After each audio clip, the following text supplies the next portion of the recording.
Welcome to the Ayurvedic Woman podcast, speaking truth about Ayurveda, yoga, spirituality, and female empowerment.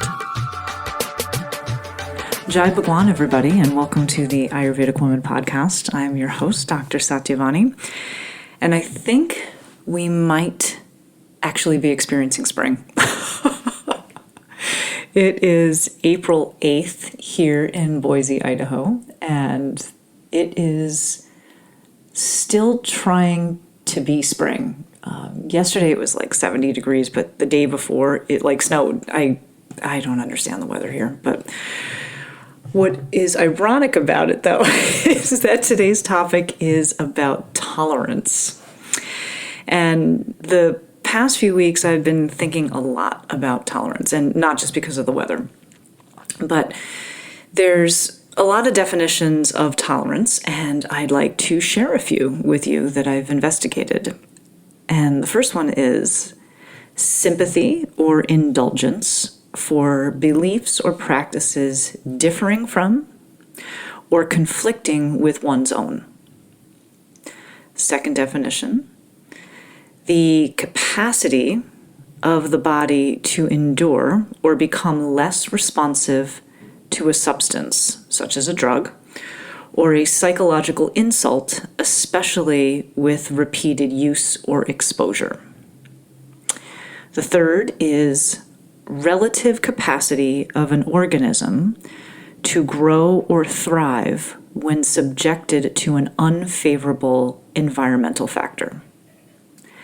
And the last one is the maximum amount of a pesticide residue that may lawfully remain on or in food. I don't even know if I want to touch that last one, but all of these definitions actually have implications of their own, of course, especially the pesticide one. But I'd like to narrow down today's talk vis-a-vis tolerance to just the first two. So the first one is sympathy or indulgence for beliefs or practices differing from or conflicting with one's own.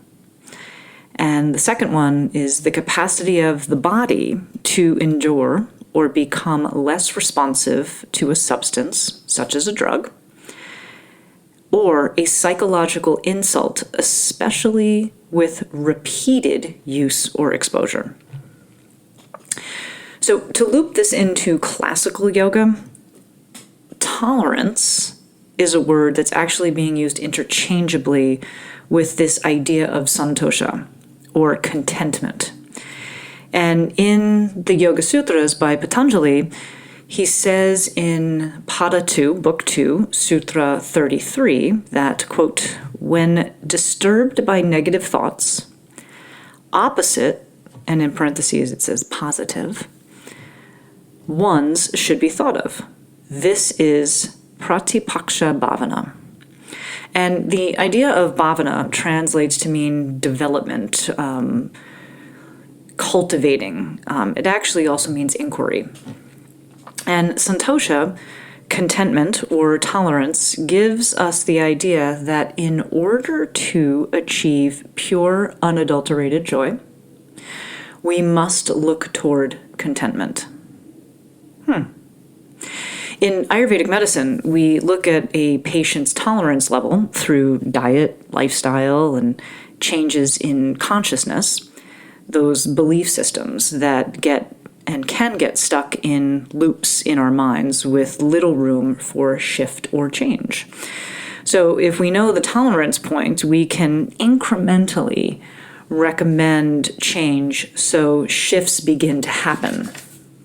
And that it doesn't become this, oh my God, you're giving me all these recommendations and I have to like transform my life in 5 seconds. So that with each new shift, we can create even bigger recommendations later on, so the patient continues on that trajectory and consciousness begins to open up and develop, and they don't feel overwhelmed. So the question becomes, because there's always a question, how do you seek contentment or even begin to understand contentment in a world that is so discontent and full of distraction, always wanting or desiring more?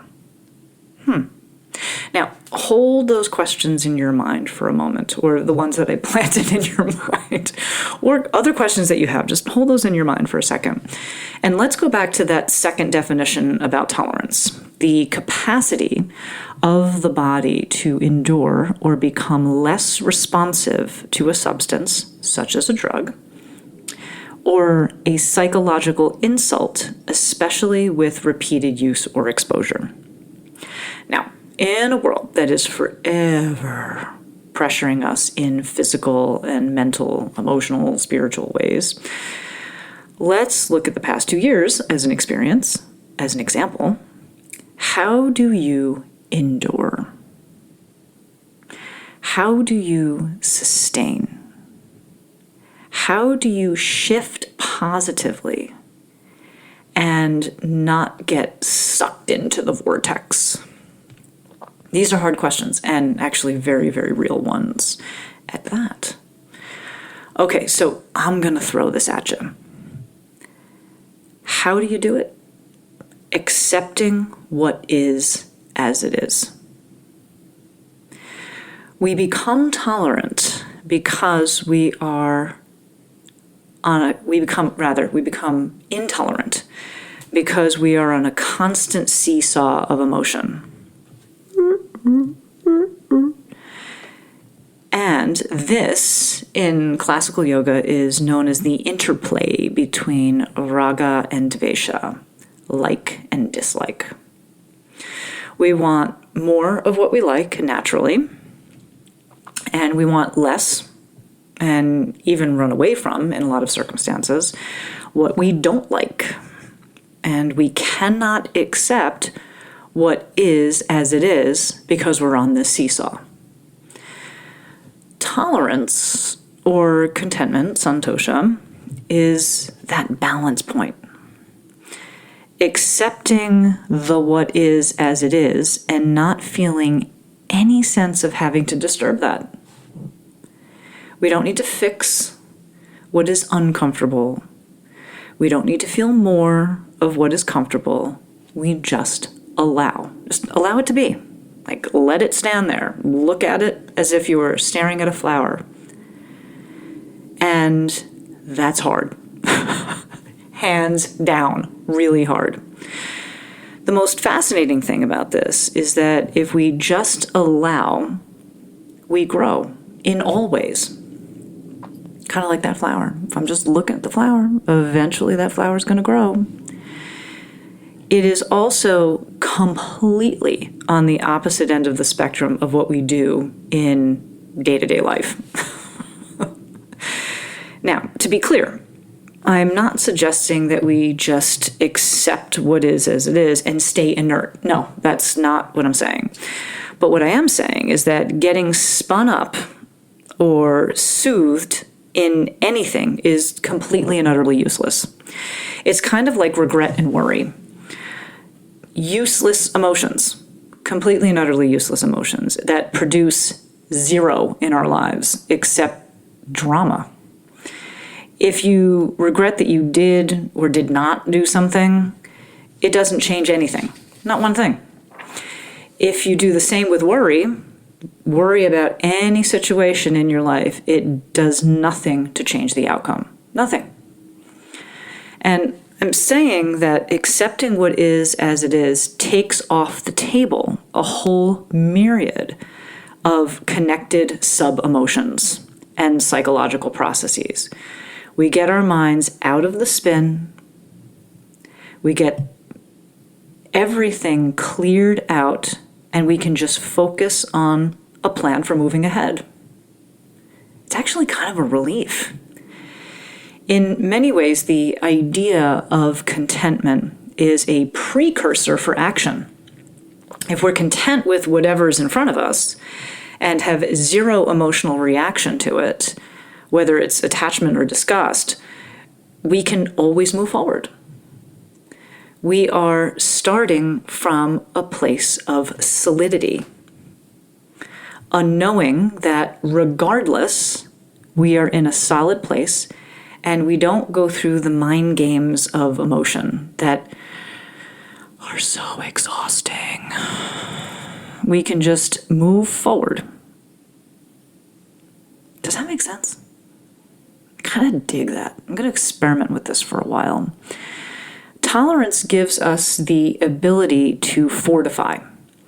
It denotes that we can literally take anything coming our way and be completely unfazed by it.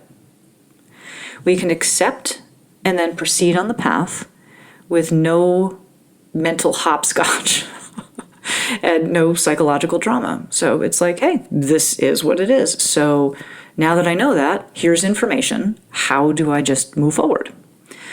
So by going back to that second definition of the capacity of the body to endure or become less responsive to a substance, such as a drug, or a psychological insult, especially with repeated use or exposure, we actually become the remedy. Now that's pretty powerful. We have the ability to just cure the situation. Now, one final thought on tolerance that I'm sure a lot of you out there may be thinking, and I just want to clarify it, is that tolerance or contentment, Santosha, does not mean taking shit. So some of you might be like, well, does being tolerant mean that whatever comes my way, I just gotta take people's shit and not do anything about it? No, that's not what I'm saying, and be clear about that.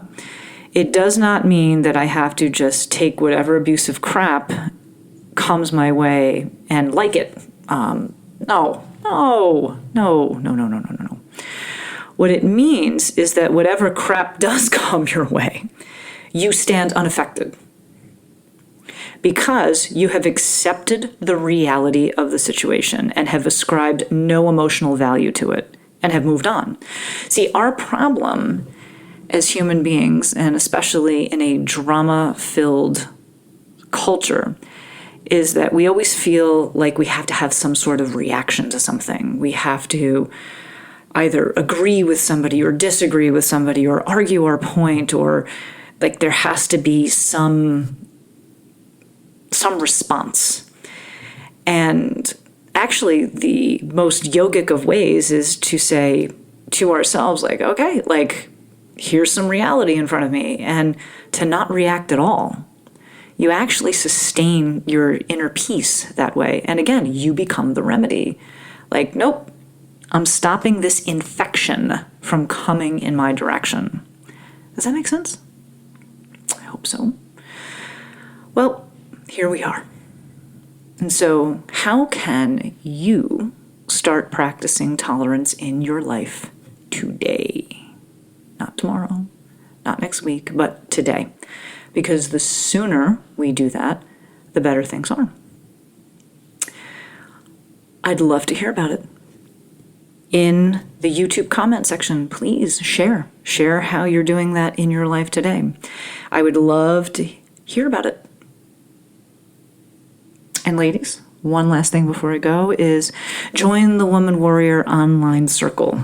Go to my website, www.satyavanirising.com, and check it out. Become a founding member. It's only $25 a month, and we can engage in these kinds of conversations, and I'd love to hear your questions.